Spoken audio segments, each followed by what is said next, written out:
big crowd today. We didn't really publicize it all, so I kind of just dry run. You guys get the first of our Stop Eating Crap talk. And what we're going to do, why don't we do a quick introduction? I think maybe most of you know each other, but just in case you don't. I'm Frank. Crazy Frank. I'm Sean. Sarah. Andy. Melissa. Mike. Cool. And that's Jesse, and I'm Bill, in case you guys know us. So what we're going to do today is just give you some simple tips on how to clean up your diet and our favorite little short saying, stop eating crap. We're going to talk about what we do. We're not nutritionists, we're not registered licensed dietitians, so we're not giving you a quote eating plan. We're going to tell you what we do and why, and then explain a little bit about the zone and why we like the zone. I'm a big fan of the zone diet, and I think there's a value in you learning it. Whether you stick to it strictly or not is up to you, but it's worth learning the concept. And then we're going to talk about paleo. Paleo is the buzz these days. And we're talking about what it is, what it isn't, and varying degrees. So there is no, quote, paleo diet. It's not a trademark patented system. It's a concept. So there are some questions on what's paleo, what's not. But we'll get an idea of what that means. And most importantly, I think, about today is we're going to show you how to build meals in those zone proportions. Right here, we've got real food. Did we bring real things? Anyway, so that you can start to eyeball and understand what does a zone proportion meal look like if you want to learn. While we're doing that, Staci likes to talk about how to read labels. You know, every time we kind of up our game a little bit in cleaning up our diet and look closer and closer at labels, I'm continually amazed at how much crap is in food that I thought previous to that was okay. So we'll talk a little about reading labels. Then supplements.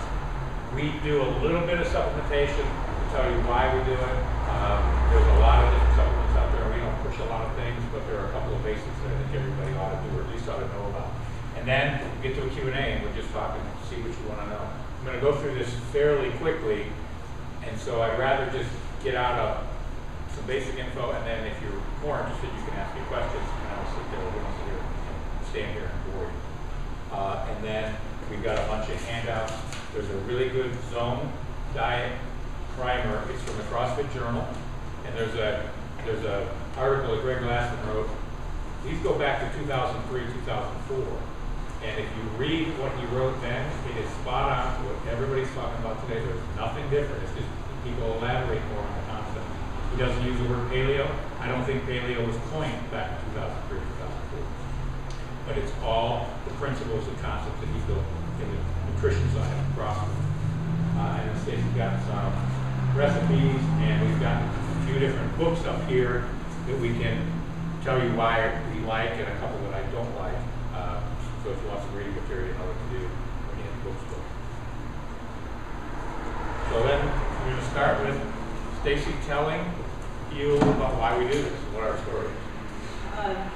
So way back when, my whole life I've actually struggled with weight, and I've been on weight watchers my whole life, and up and down, and sugar was the pixie sticks were my snacks, you know, so I had this weight problem my whole life, and until the Weight Watchers, you know, you'd be on Weight Watchers, and I could tell you how many points were in things, and it all worked really well, but I was never consistent with it, and when we started doing the zone, I couldn't grasp blocks. Like, what is a block? I only know what a point is. So we went through the house, we labeled the house, so that I knew that 3 Triscuits was a block. Because with the zone, you're going to start thinking in blocks.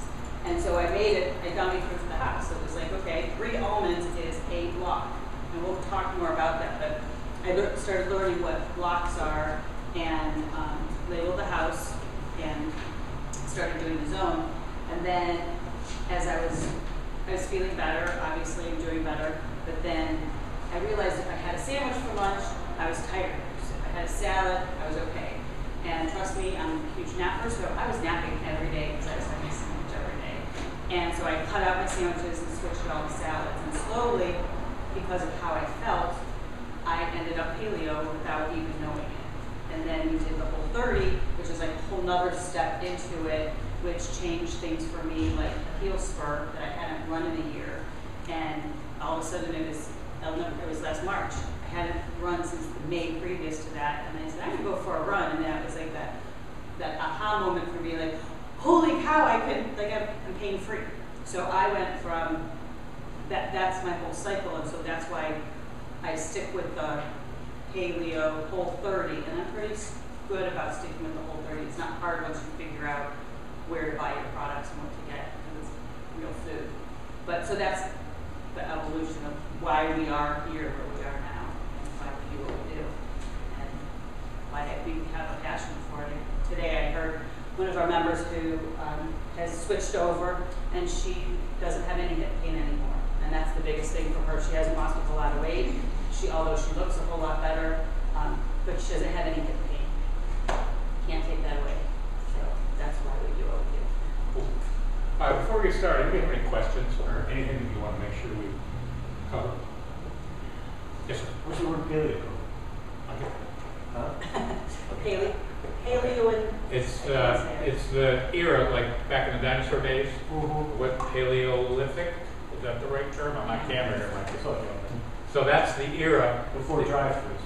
yes. It's caveman. Caveman. The caveman diet. So Paleolithic period is, and I might be missing a syllable in there, but that is the time period when caveman crawled the earth and we didn't have, it was really pre-agricultural period. It's all non-processed and non-farmed food. So, good question. So going back to the title here, and we coined this maybe a year or two ago, kind of as a joke, but it's really not a joke. I mean, stop eating crap. That's what most people do. And you can be pretty clean for most of the day, and you still have that crap that you eat every day, and you just need to kind of shed. With any bad habit, if you're going to eliminate a bad habit, what do they say? Replace it with a good habit. Okay? Instead of just cutting out crap, well, there's a void there. So that's the eat real food side, and that's what we're talking about with paleo, improving the quality. So, real quick on the zone. Zone is about proportions of carbohydrates, fat, and protein at every time you eat. Barry Sears is the author of the Zone Diet. He's a cardiologist and a scientist and whatever else he is. His idea was to get a diet that minimized the hormonal response to eating. Big thing now is you hear talk about people controlling their insulin levels. The Zone Diet is for that purpose. It's also an anti-inflammatory diet. If you read and listen to what he talks about, he's more interested in reducing inflammation in your body more than anything else. But by doing that and getting the macronutrients in a certain proportion, everything in your body just starts working. So he's not a huge proponent. He doesn't push the quality right away. He pushes the quantities and the proportions. And if you learn that, then you start to clean up your diet and improve the quality of the food. And that's what the paleo concept is basically non-processed foods, no grains, no dairy, no refined sugar. Am I forgetting anything on the big push up paleo? Okay. And there are varying degrees. I mean, that could be like, wow, that's cutting out a lot. Well, some people, like myself included, I like to have a little bit of grain in my diet, but I try to stay gluten-free. Most of the bread I eat is gluten-free bread. So, because I do have some minor gluten intolerance that I've identified. But that paleo is, think about somebody living 1,000 years ago. What did they eat? Other people say if you can catch it. Catch it, hunt it, pick it, gather it, you can eat it. But so the big scare this week, the Twinkies are going out of business. The Twinkies, that's not on the table. If there's ever a question, The other thing about the zone is it keeps your insulin levels even, so that you're not spiking. You're getting rid of the spikes in your insulin, which is creating you to be tired and your body not running efficiently. And there was a big popular diet, more back in the 90s. Remember the Atkins diet? Would anybody do that? And that was just a really, really low carb. It was a protein power was another diet that was out. It was effective for weight loss, but it's not really a sustainable diet, especially for CrossFitters. There's not enough energy. You're not getting enough You need carbohydrates for energy. You just want to limit the amount. And so the zone really helps you keep that in check. So the idea of this block concept, that's if you want to be real strict and learn and equalize the calories from those 3 macronutrients, the zone book and all the handouts list foods and in proportion sizes, let's say, that equals a block. So, and don't let this confuse you. Some people get scared of this block concept. It's really simple once you get it. But if you look at a label, 1 block of protein is 7 grams, or 7 grams of protein in a serving is 1 block of protein. 9 grams of carbohydrates is a block, and 1.5 grams of fat is a block. So to make that even more simple though, in this handout, these foods, these meal plans, the ones like this, those are blocks. Those are all 1 blocks. So if you're looking at this, it says chicken, your very first thing is chicken breast. 1 ounce is 1 block. So for most of us, a meal is going to be a 3-block meal. So you can have 3 ounces of chicken as your protein. And So when we start, we're gonna put this together for you, so you're gonna see. Right now is a really good time for you to see. This is 1 block of chicken. That's 1 ounce of chicken, and I know it is because I have my so that's 3. scale. That's 3. Well, where's my 1 ounce? You don't have to show where it's sliced down. Hold on. Yeah, well, just want to get this block idea out so that when we start building the food on a plate and we refer to blocks, that's what we're talking about, is figuring out what 1 block is. And most meals, if you think about, Staci asked me last night, so when somebody says how many blocks should I eat in a day, let's not worry about the total that you're going to eat yet. First figure out what the block looks like. And think in terms of 3-block meals. Okay.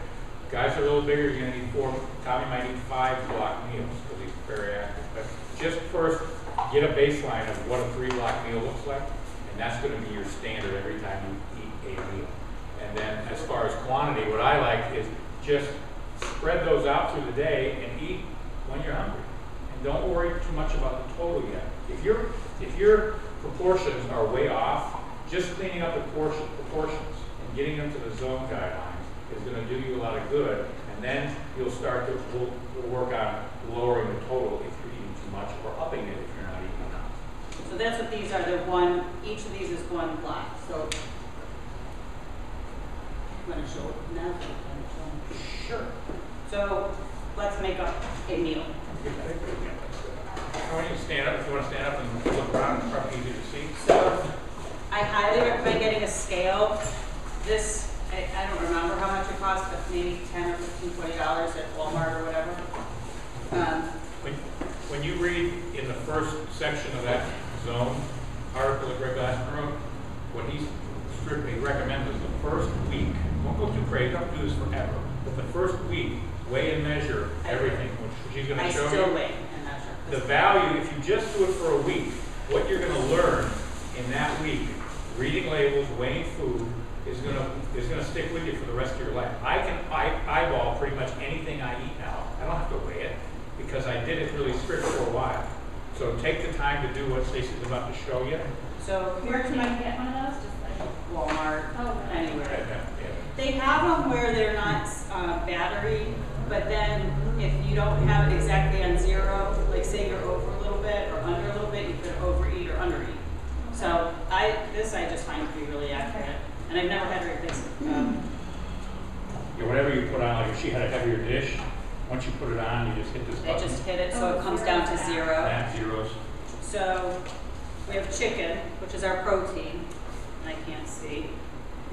This is 3 ounces.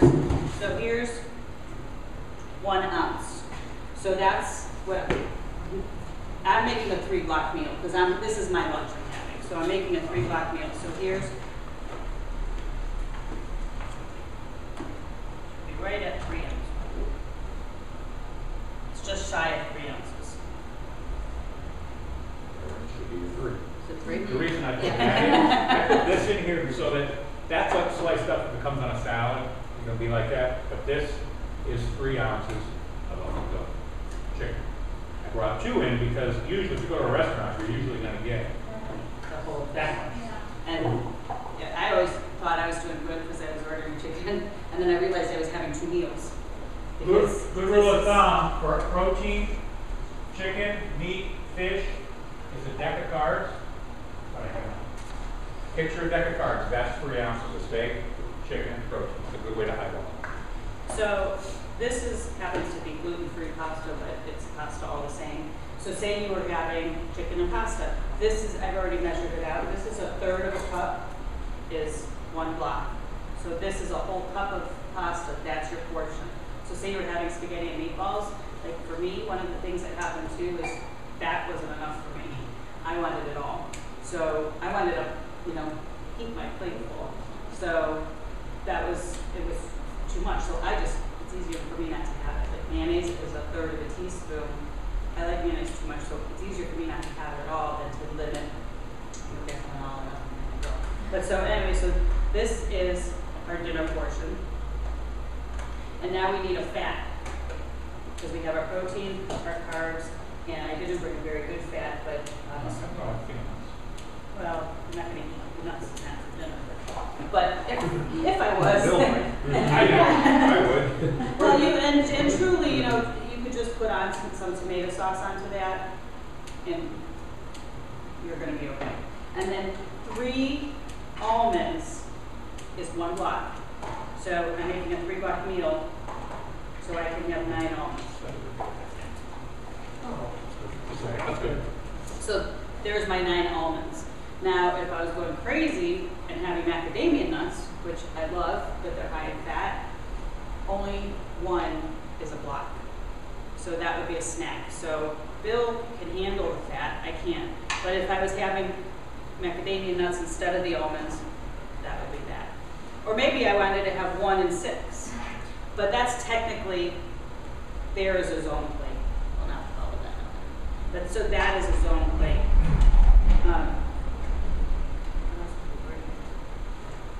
Anybody have any questions about that? So the protein needs to be like a lean. It should be, and you'll see in here, the salmon, I think it's like 1.5 ounces is 1 block. So if you're having salmon, you can have more salmon than just 3 ounces. But just kind of go by that. Or say it was lunchtime and I didn't want pasta, because personally I wouldn't, but I eat the salad, I think it's 4 cups. So don't worry about it if you're not eating 4 cups of salad, because that's a lot. But if you have a big salad and that amount of chicken, and then I would use my olive oil and dress in vinegar as my olive oil would be my fat. And be careful if you're eating out. Most restaurants are not giving you olive oil. They're a combination of, do you have a copy here? I have them on my purse. You can get, if you're going really strict, you can get them. I have individual packets of olive oil that I keep in my purse, because most restaurants are giving you a combination of like canola oil and olive oil. Yeah, we buy these little packets of single serving size organic olive oil.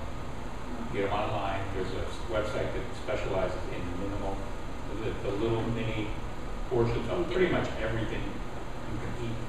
And I think the organic olive oil is like 33 cents a packet. And we get the balsamic vinegar, that's about a quarter. I think I put in a $20 order, it was free shipping. We're not talking about a lot of money. And we're goofy enough that we take our own olive oil packets to the restaurant, just because we don't trust the fact that they put olive oil. So another example, people say, well, what do you eat for breakfast? In the zone, this is not paleo, but in the zone, this is a cup, or I never measured this. This is oatmeal, and if you're going to have oatmeal to stove, I like steel cut oats. This happens just to be like Quakers that I cooked on the stove or in the microwave and I made a mess. So a third of a cup is 1 block. So I'm having breakfast, right? I already have these made up because I make what I would do is I would make a big pot, and then I get these and I measure them out, and every morning I have something to grab. I don't have to think, it's just there and done. So that's 1 block. That's 2 blocks. Now, say you wanted blueberries or raisins in your, so I would stop there because that's 2, and these are fruits, are carbohydrates, and so is the oatmeal. So half a cup of blueberries, which is that, would make my 3rd block for just for my carbs. Say I wanted raisins, which are not necessarily your better carbs, and you can see because of the size, a tablespoon of raisins is equal to 1 block of carb. So I can either put those in or those in, but not both. And those are just my carbs for that meal. Am I making sense? If I didn't want any fruit, I could have another, I could load it up and there's my carb. Now I need a fat. This was when I was doing the zone, my favorite meal of the day was breakfast. I would do steel cut oats, I would do a cup of steel cut oats, and then I would put sausage in there. It was like the little marshmallows in your cereal. So you had to cut up these little sausages. So this is 1 ounce, so this would be 1, and this is 3. So I can have all of that in here. And now that is my protein and my carb, and I need fat. And there's, I don't know if I was right or wrong, but there is a little bit of fat in the sausage, so I might go lighter on I might only have like 6 or 7 nuts instead, knowing that there's a little bit of fat in there. If another way to get some fat in is if you're not a huge nut person, the olive, we'll get to the coconut oil, but coconut oil you can put a little bit in your coffee if you're somebody who likes cream, or just to sweeten it up, and it keeps you full. What that does, and it's just livens up your body. Avocado. About a half. What is that? Half an avocado is 3 blocks. A half. Yeah, it's like a half of a half. It's in that chart. I eat a half an avocado at a time, but if I was strict enough trying to lose weight, that's probably a little on the high side for me. So, and for me, nuts are just easy, so that's why I use them. And you will see in here it says canola oil, and that's going to go into, that's okay in the zone, and then we're going to go to the quality of food, and that's where we take canola oil out, because it's the quality.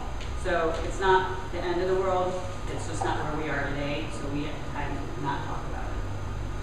And the other way to do a zone plate is really after you've struggle through this weighing measure just to get an idea, learn more about what's in the food.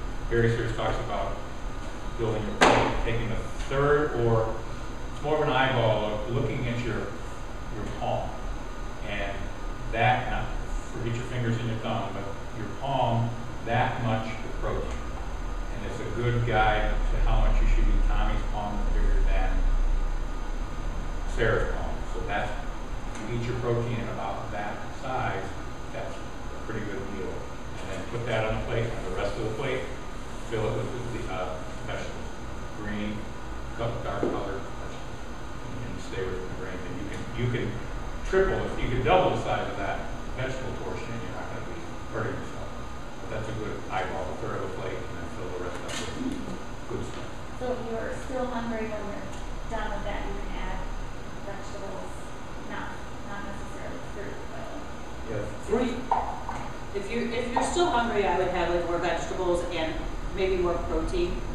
Yeah, it depends. If you're looking to lose weight, then don't add more fat. Do more protein. If losing weight isn't an issue, have another couple of, like Bill can eat a lot more nuts than I can.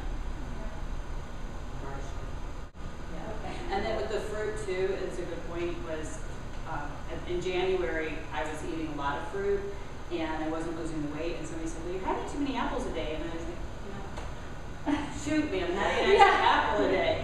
And then when I cut my fruit out is when I started seeing big changes.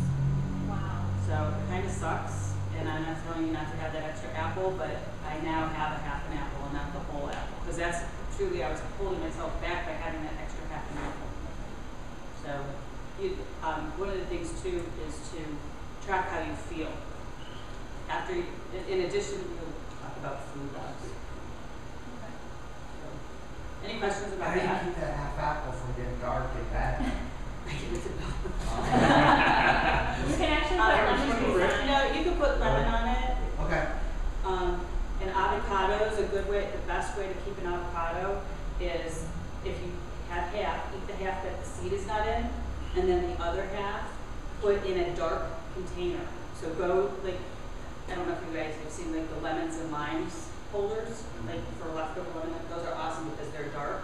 And I just put my half of avocado with the seed in it, and it stays days.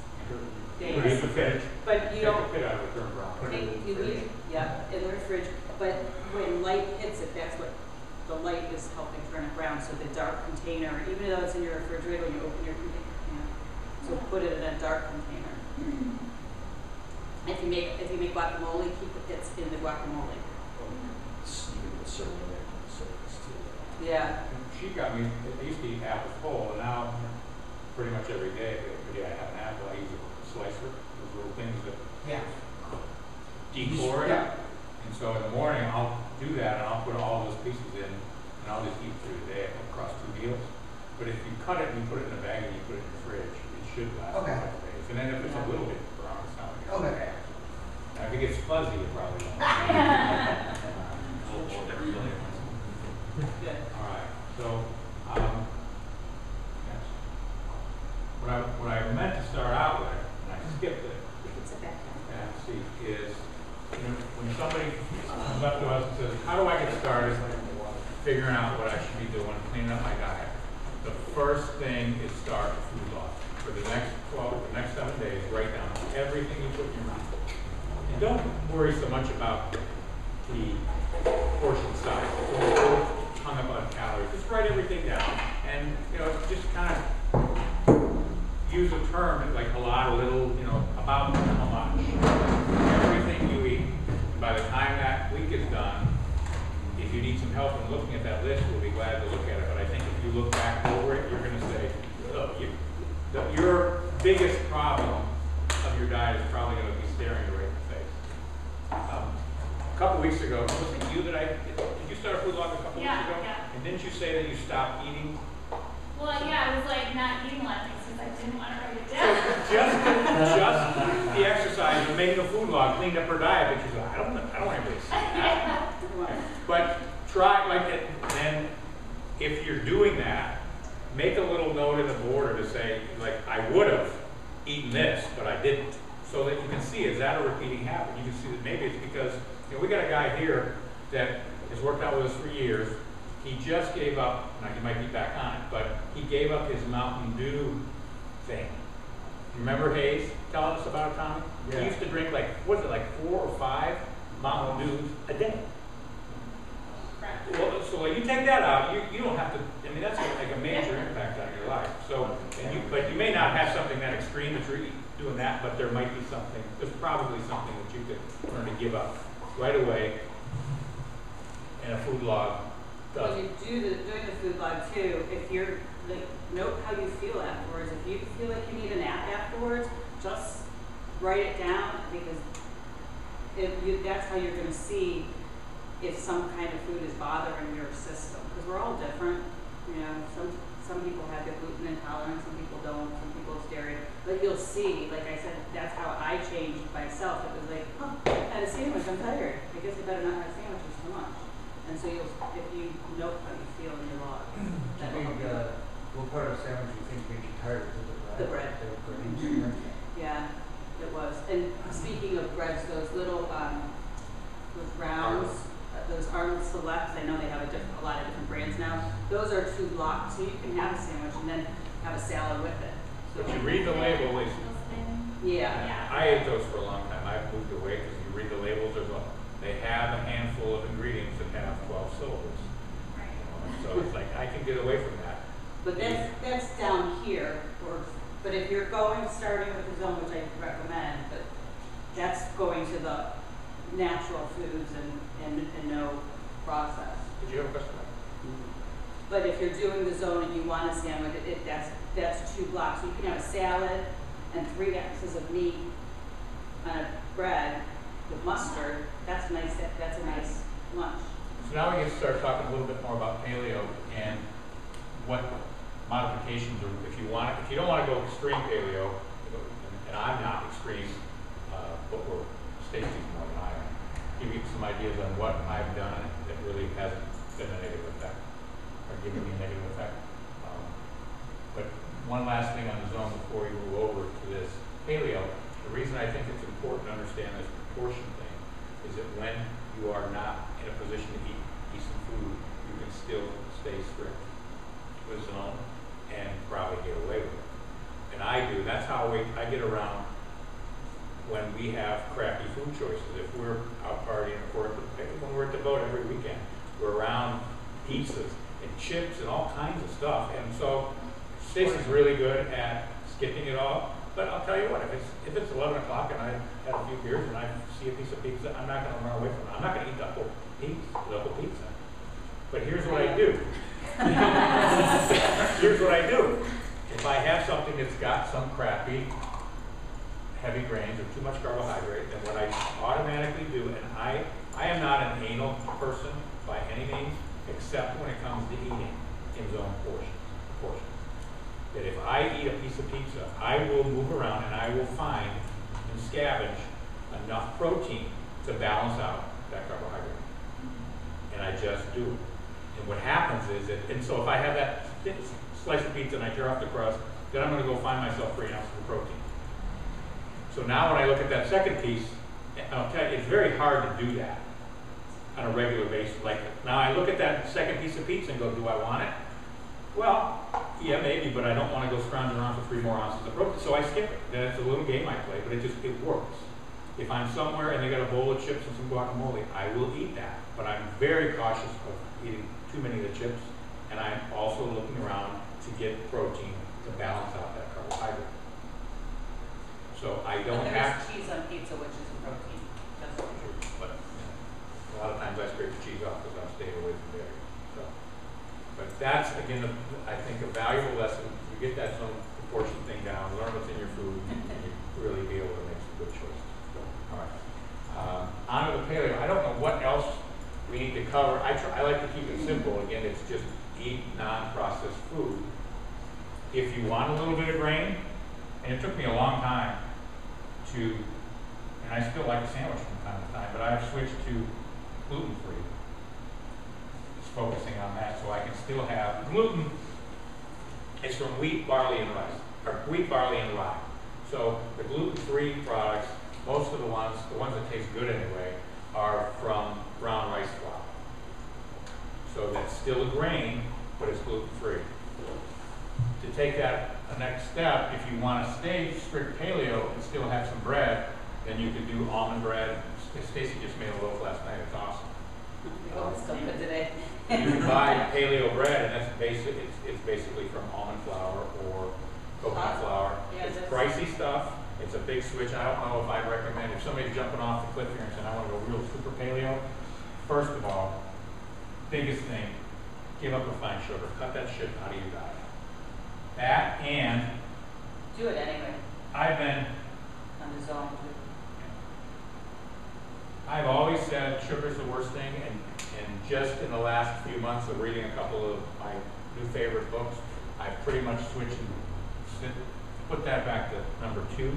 Number 1 is cheap vegetable oil. Eliminate that from your diet first. Corn oils, vegetable oils, any of that shit refined. High omega-6. All omega-6. It throws off your omega-6, omega-3 balance in your body, which causes inflammation. It causes all kinds of things. Right, Sean? Yeah. That's why olive oil meat is bad too. I'm sorry? Industrial meat is full of omega-6s. So get your omega-6, omega-3s in line. What does that mean now? It's like, oh, wait a minute, I'll take it wrong. Just stop eating anything with vegetable oils, corn oils. Just Well, what are common things that are having refined sugar, vegetable oil that like I might not think of, you know what I'm saying? I mean, I know obviously a piece of cake, but No, you'd be What would surprised. Read the labels. Read Read it. shocked. crackers, all full of hydrogenated oils. We eat This. olive oil, coconut oil, and that's pretty much all we did. But so so in here, this is, I brought this, we're gonna read the label too, but the ready to serve brown rice, you think it's good, it's portioned out, right? It's, the first ingredient is water, whole grain brown rice, sunflower oil, not so bad, salt, soy lecithins, and emulsifier or something else. Soy, that's a whole other issue. But so there's no sugar in this particular thing, but just start reading your labels, you'd be surprised. Right. Some of our spices at home, there's sugar in them. And when I went crazy, he's like, it's just such a little portion. I'm like, yeah, but I'm getting rid of all of it, so get rid of it. But it's in your spices at home. So like once you start reading labels, you're going to be amazed what's in stuff that you really just thought was okay. So cut out, I would recommend cutting out, completely eliminating cheap vegetable oils. Then refined sugars. Dairy is a personal preference. I've always been like, I've had allergies and kind of phlegmy is the best word. I mean, I was just kind of a nasally run, and it's when I cut dairy out completely, that problem virtually goes away. And I can feel it the next day. It's immediate if I have some cheese or if I have something with a little bit of dairy in it. But if you don't have issues with dairy, I don't think it's the worst thing. It's a bad thing to have. Well, it's not paleo. It's not paleo. So, But I think if there was a cow walking around and a caveman figured out how to eat the cow, I mean, let's be realistic. Some things are natural, but so much of the food off the shelf has been processed, and you don't know what other crap is in it. And jumping ahead, a little bit of why, when you clean up the quality and why. First of all, organic produce is the easiest and has the least financial impact, I think, in your eating. It's going to cost more, but you get a lot. You're not getting the pesticides and all the who knows what in those vegetables and fruits. But let me jump to the next, is the grass-fed beef. That's an expensive change if you're going to do that in your world. But one of the reasons you do that is these companies are, they're like food farms. You just don't know what kind of chemicals and hormones and antibiotics and all this crap that they're feeding these cows, and they're just trying to fatten them up as fast as possible.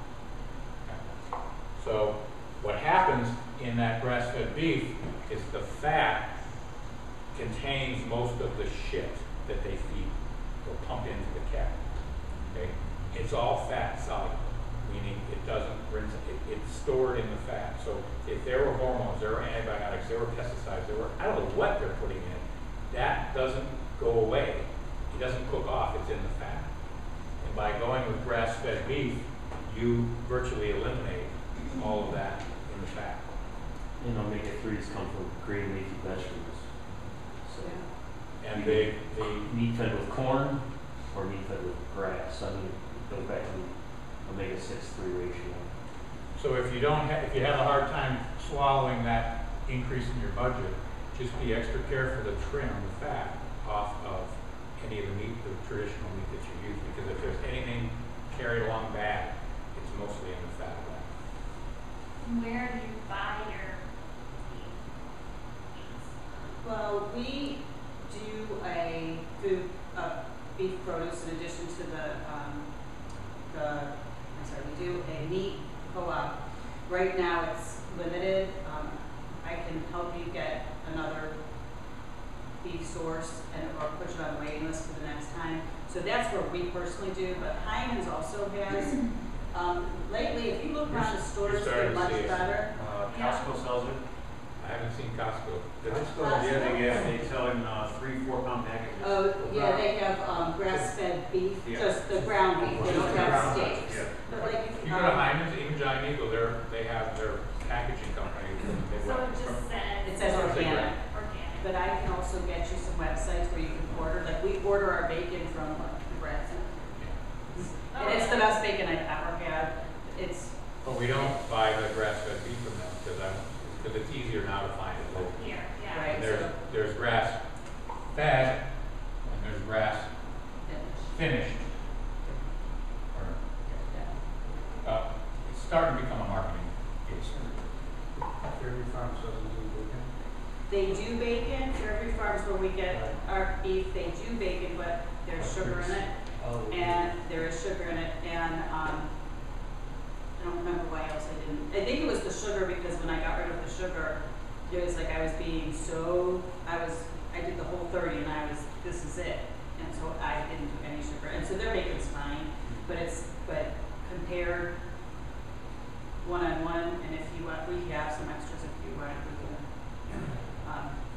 too, when you cook, even the fear of your nose, bacon to this bacon, the grease is beautiful. I mean, it's clear. And then I save that, and then I use that to grease my pans, and I use it to grease my egg muffin tins. And then you have that flavor of bacon, and you know it's a good fat. So when you're buying grass-fed, if it's packaged and it says grass-fed, to this day, that's going to be grass-fed and grass-finished all the way through the entire life of the animal.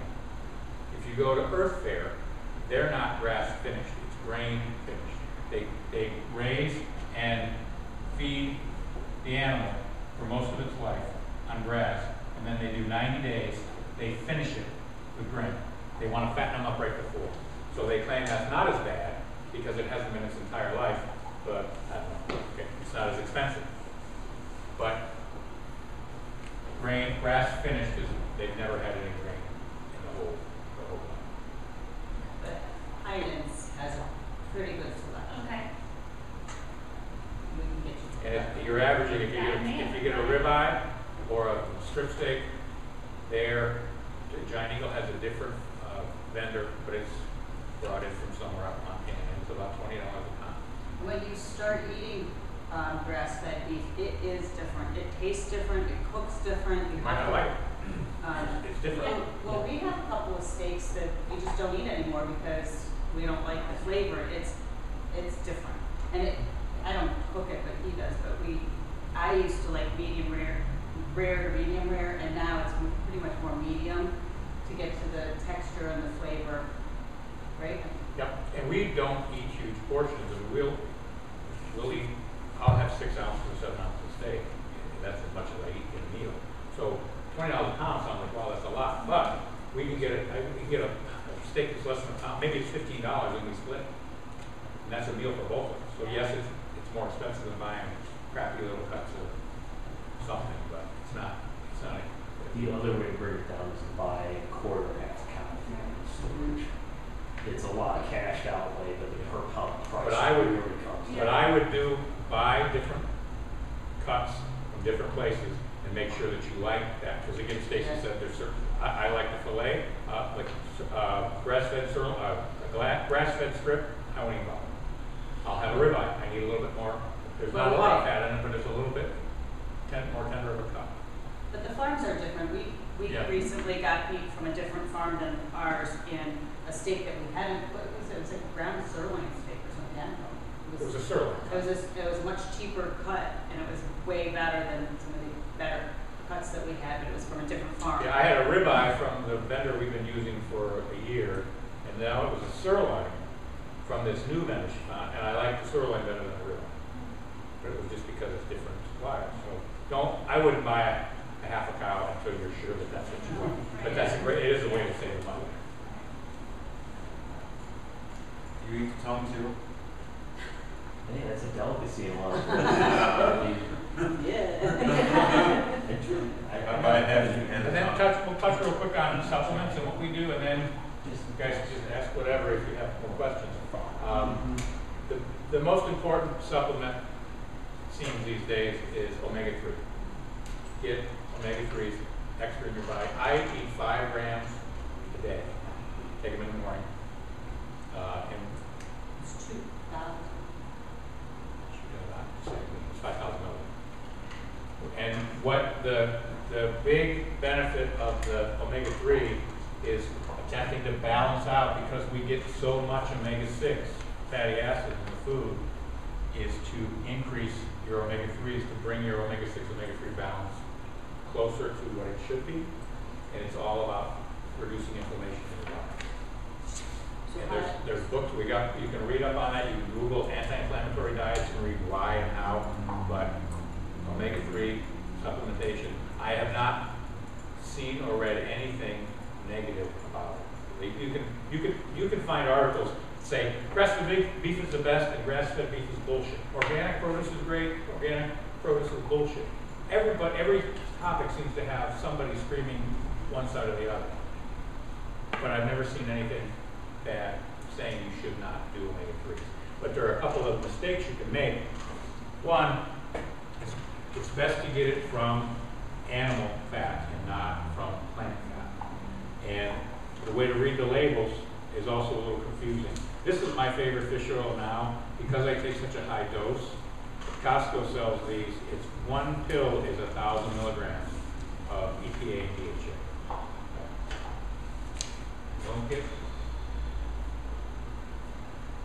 too complicated here, but it's important when you read the label. Most labels, you can see it'll say 1,000 milligrams of omega-3. What's important is how much total. If you look on the label, it's EPA and DHA. That's what you want in order to affect this balance. So typically, if there are 1,000 milligrams of omega-3 in a pill or in a serving, which is usually 2 caplets, it's usually only 300 milligrams total of that EPA and DHA. So if you eat one of these, you think you're taking 1,000 milligrams of omega-3s, you're not. You're really taking 300. So you need to up that. And it seems like from our research that the minimum daily recommended is 2,000 milligrams or 2 grams of fish oil, of omega-3s. The more active you are, and if you have aches and pains, you've got some kind of chronic inflammation, like I've been nursing this shoulder issue for 2 years, that's why I take an increased dose, and it does reduce the inflammation with ongoing pain. So that's I think. Oh, I'm sorry. Can you take it all at once, or Yes. can you just take it? Take it all at once. Okay. You can take it through the day, and that was a very good question, and I wondered that myself. I have Barry Sears has a lecture that he talks in, and he says you can take it all at once. There's no difference. It lasts 2 or 3 days in your body, so it's not like it's you don't need to spread out your daily dose. Once you load yourself up, it just kind of maintains a particular level. So every morning, the first thing I do when I get downstairs, I drink a 12-ounce glass of water, and I take 5 or 6 of them. And the reason again I like these over the pills that are 300 milligrams each, because it's just a raw number, and I can pop 5 of those in my mouth and I'm done.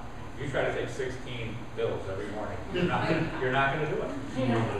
And so that's a little bit more expensive than some of the small.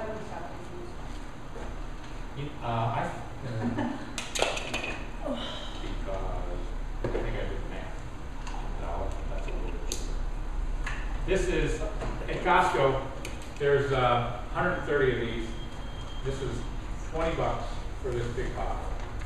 And every other time we go there, it's on sale. They have a $5 instant rebate.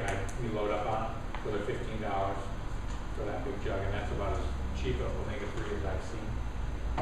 And the quality is good. Barry Sears has a omega-3 quality test. It's very basic. He says break 2 or 3 of those pills open, put them in a shot glass, put them in your put that in your freezer overnight. And if you take it out in the morning, take a toothpick. If it's liquid, quality's good. If that toothpick sticks in it, it's a bunch of crap. It's got a lot of that's his. Well, think about the fish. If the fish would freeze. That's his test. So I go by Barry Sears.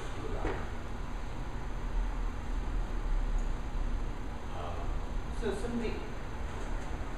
So that's really and then the only other supplement I take, and not too often, is protein powder. I use a whey protein, and it's mainly on days where I'm working out heavy and I don't have a lot of protein with me. But fish oil is basically all I do.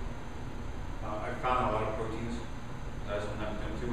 They add cornstarch in them. You gotta read the label even on the protein. You think you're just giving protein, and you look at the label and I'm like, look at that. Wow, cornstarch. They never thought of it. And some of the protein shakes have sugar too, just so they taste good. They want you to give up on theirs. So I do. So I think there's maybe 1 gram of carbohydrate in the whey protein, I think. So as far as reading labels, like that's going back to this is big. And again, this is going back to the zone that you think like these are okay. So in here, there's 3.5 grams of fat, and the carb is 40. So 1 serving of this is like way over your carb for a meal, so you can't even eat that whole thing, and now there's no protein in there. So you're okay on your fat, you add your protein, but you can't eat the whole little bowl. So that's just a good way to start learning your portions of stuff like that. And then some of the other things, if you're going to use coconut oil, use unrefined. Yeah, unrefined. I haven't found a difference in price, and I don't know why, but somebody told me, and I believe them. the whole 30 people told me. And then Where do you, the least expensive source on coconut oil we found is Trader Joe's is $5.99 for that size.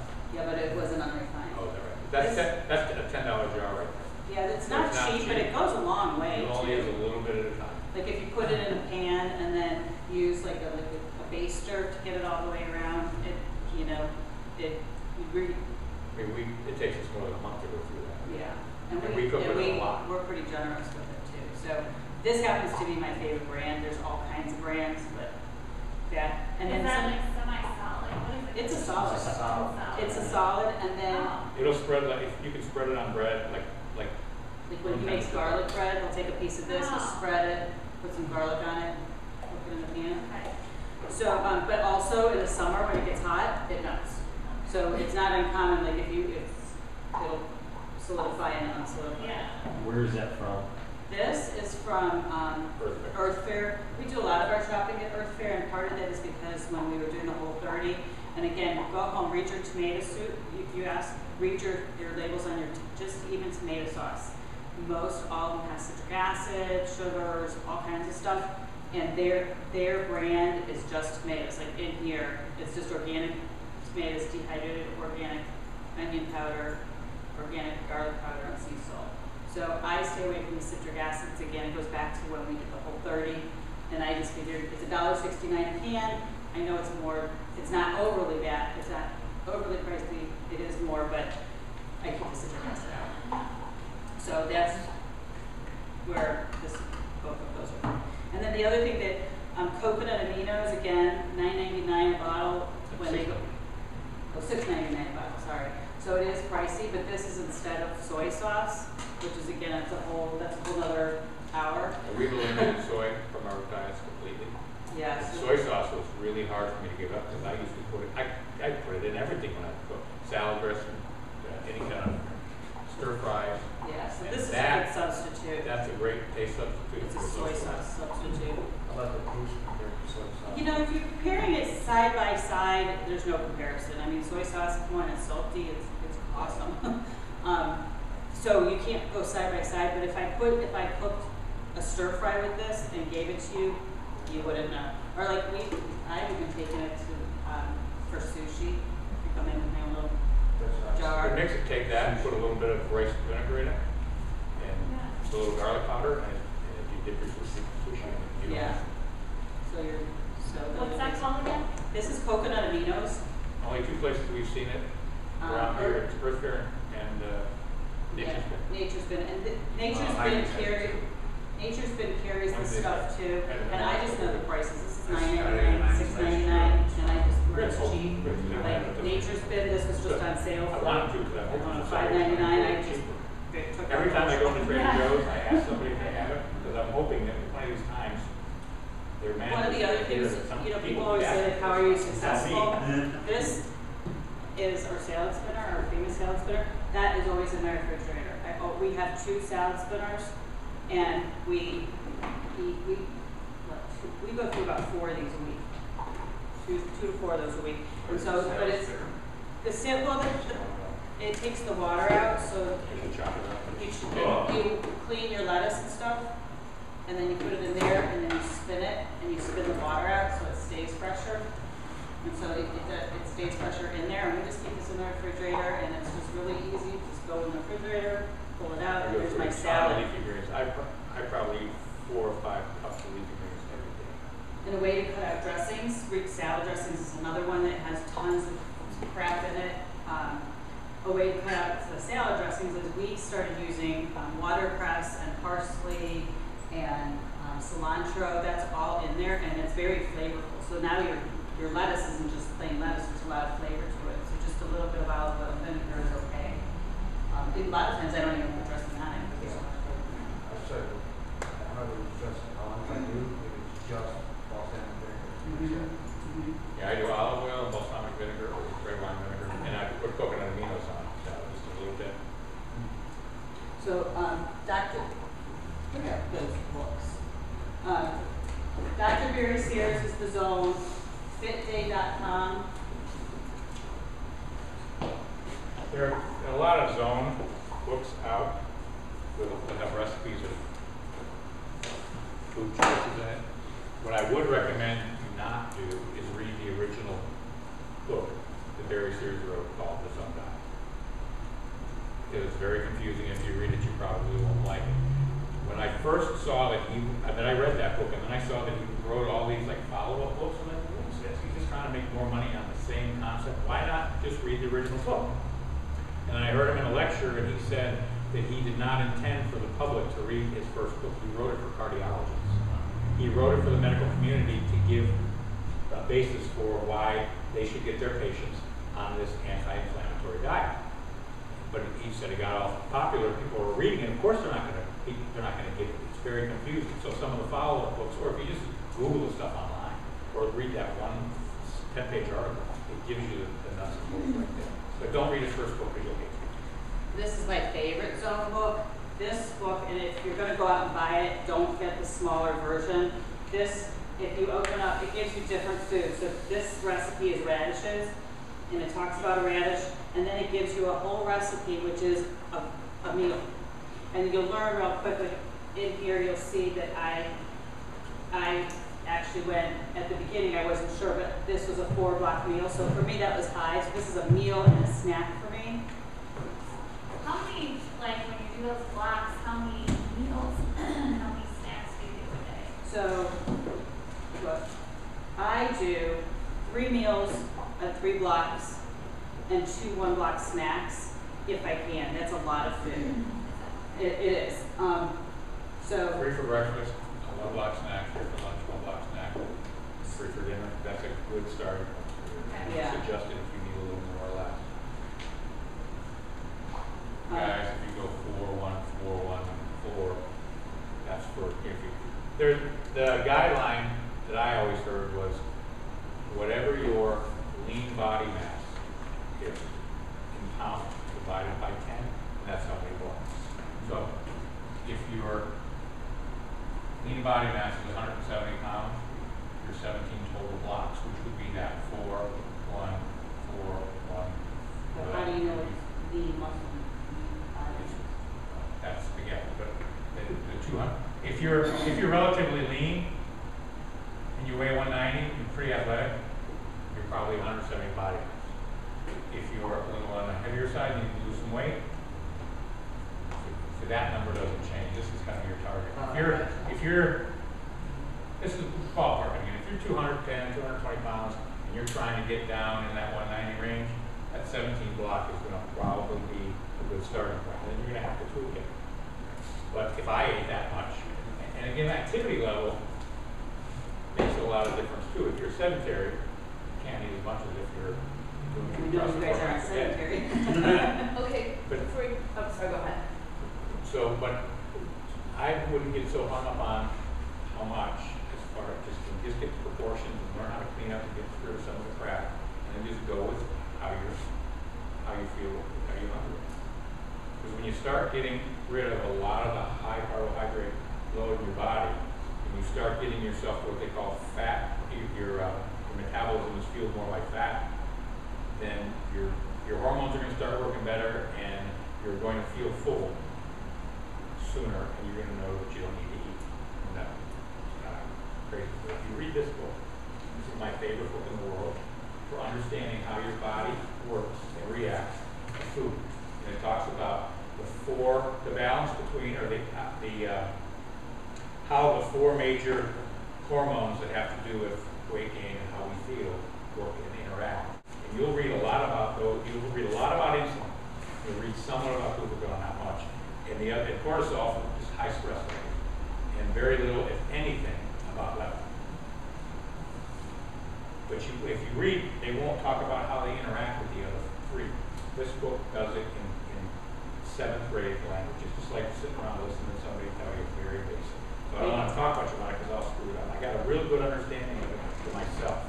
And when you read how your body reacts and what it does with overloads of different foods and how it fucks up the hormonal response, you'll go, I'm eating better. I need to, the more you know how your body works, the better off I think you're going to take care of it. That is our extra book, so Is if it? anybody wants it, it's $22. And I have this where's Toxic?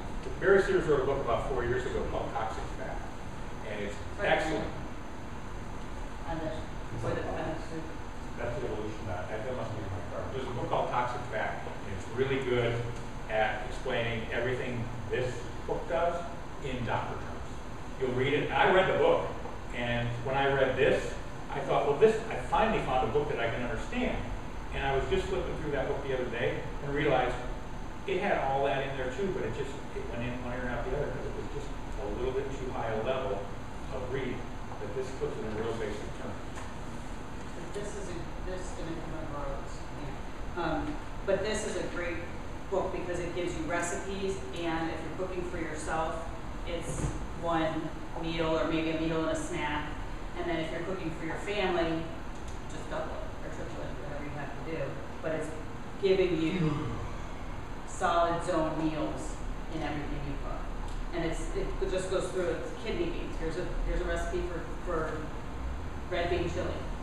So the holidays coming up here, the main reason that Staci want to do this now is before the holidays, get people thinking about how you're going to get through the holidays without adding the typical holiday conflict. And she had a real good idea. It was last night. She said, if you're going to somebody else's house, you're going to a Thanksgiving dinner or a Christmas dinner party, when you're bringing a side dish, make sure you bring something really good, really healthy, and something you can eat a lot of, because if everything else is crap, at least you got your own thing. Yeah, we started, I was always known for my mashed potatoes in my family, and I'm not kidding, I have a bowl this big, and I would make 20 pounds of mashed potatoes, and that was my thing. And over the years, I started cutting that down and then doing cauliflower mash, and now my potatoes, I think I do 3 to 5 pounds, and then all cauliflower mash. So everybody's kind of getting used to the whole revolution, but the point is, if you're going somewhere and you know there's mashed potatoes and you know that's a downfall, take cauliflower, which you can eat, and no, they don't taste alike. They don't. Just watch the carbohydrates. There's a real quick thing on insulin. Who hasn't not heard a shitload about insulin? You read, so I'll talk about increased insulin levels. And just give you a real quick primer on insulin. Insulin is a storage hormone. Okay? When your body secretes insulin, it's telling your cells to pull the glucose out of your blood and store it in fat. It's a storage hormone. Glycogen, and I'm not going to talk any more about it except saying that. Glycogen is a release hormone. It's telling your body, hey, I need more energy, and you can tap into your fat stores and get some of that energy. If your insulin level is high, your body is in storage mode. Now, everybody's metabolism is a little different, but understand the concept here. Your insulin level is high because you had too much carbohydrate. Your body will not burn fat. So people say, oh, I'm going to load up a bunch before I work out, and then I'm going to work out and I'm going to burn it all off. No, you're not burning fat when your insulin level is high. We got a scientist in the house, so is that wrong? Anything right? So if you are going to have a carbohydrate load, and we hear it all the time. You go in a gym and you get exposed to 100 people who are coming in, you hear their little quirks of it. So how many times do we hear, I'm going to go have that ice cream tonight because I worked out today, or yesterday, or whatever. Everybody's rewarding themselves for working out by eating crap. So if you want to do that, the time to eat a little bit of crappy food, carbohydrate-based wise, it would be immediately after your workout, an intense workout. Because, and I like to just throw this in before we stop, before we go to questions, is I learned why high fructose corn syrup is so bad, and really fructose in general. is the difference between fructose, and that's the sugar that's in most fruits. Your body can only store so much. It's stored in the liver, and it's stored in your muscles. It's metabolized by the liver, stored there in your muscles. And there's a tank, and when it's full, it's full. So if you eat something with high fructose corn syrup, and fruit has the same stuff too, but in much smaller portions.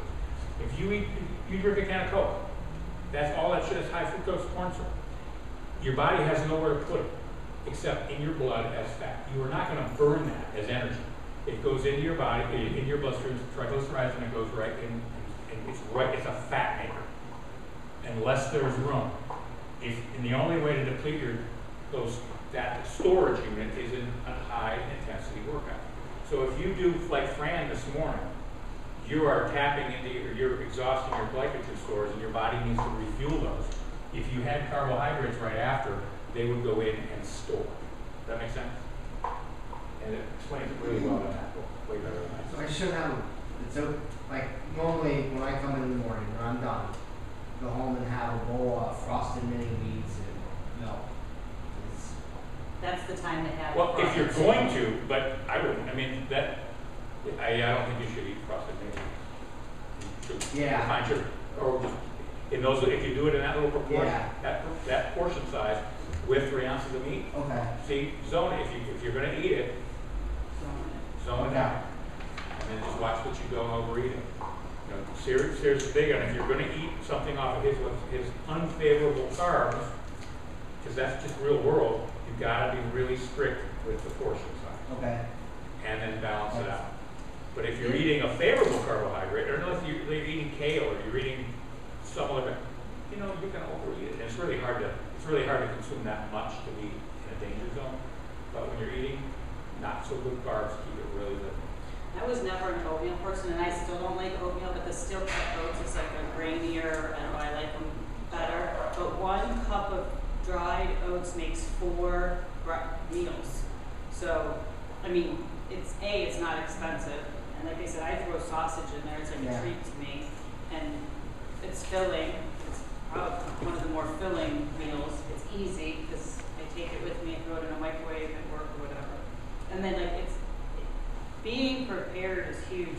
I gave you guys recipes, my egg muffins. Those recipes, I just kind of, I don't have a recipe, so I kind of wrote down what I think I do. But these are my egg muffins. These are awesome. So 2 of these is your protein. And then you can still have a half an apple and your 9 almonds or whatever with that. And that's an awesome breakfast. Tim actually made something like that. I think he put asparagus and like some stuff. It was really good. I have them all the time. They're Yeah. so easy to grab. Yeah. And go.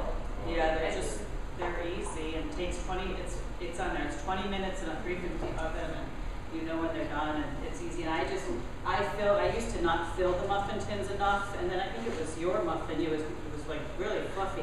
Now I fill the tins with vegetables and I like the sausage in there. And yeah, I think it's 10 eggs, depends on the size of eggs. I get fresh farm eggs, so my eggs are a little bit bigger, but so be prepared. You have to watch, you probably have to watch the type of sausage though that you put in. You right? do, and speaking of sausage, we TJ's down at the market, and I'm gonna get another group of sausages together because we do a sausage separate from our other thing, and I'm gonna try to get my girl to do the sausage. But the sausage that I use, there's like no fat in it, and it's good quality. But yeah, It's from a local butcher, and he makes it. you know, TJ's down in Yeah, that's where I Lakewood. get my stuff.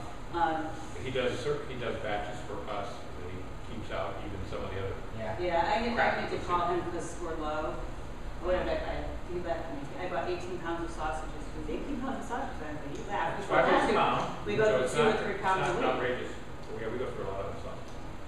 So, and then, too, keeping in mind that outside of the grocery store, like, seriously, there's not, outside, like, some of this stuff, there's really no need. And, does everybody know about the blue sky green fields that we do? Everybody want to hear it? You don't know about it? On Tuesdays, I go down and I pick up, Oh, yeah. The organic. the organic. produce. If you're not doing it, you're crazy. If somebody was gonna, if I was gonna go online and shop and somebody was gonna bring me my food in a box and it was fresh and it was cheaper than I can get in the store, I would do it. And I benefit nothing by anybody doing it. It's just, I can't believe how awesome it is, so I just want everybody to get that. And now our discount is 15%, which is up from what it was. What do you put on, Cleveland pickup? They changed their website, so as long as you're linked to us in CrossFit Cleveland, then the next day you'll see a credit on your card. So, like my bill was $35, I saw a $5 I credit. mean, to put in for, You don't have, the color, or you don't have to. you don't have to put in a code That's anymore. all on the print. Yeah, it doesn't come off, it used to come off at the bottom, right then and there, now it gets kicked back. And if you, for some reason, you order and you don't see your kickback, let me know, because you should be getting 15%. So you do that, man. Yeah, I don't know, they changed their website, so, but fair. Yeah, that's great. It lasts all week, it doesn't come like, right, you have to use everything that day or anything like that. So good. All right. Versus the, Anybody have any questions? So we'll hang on. We're going to be around. So if you, I don't want to hold anybody up a little longer than we thought. If you got to cut it out, great. If you want to hang around, we'll answer anything you ask. Thanks. And don't forget, food log today. Start to tell. You don't have to show anybody, but you really are going to surprise yourself. Huh? Yeah. Just writing it down. I'm really sore because I dumped some fish oil off the oven.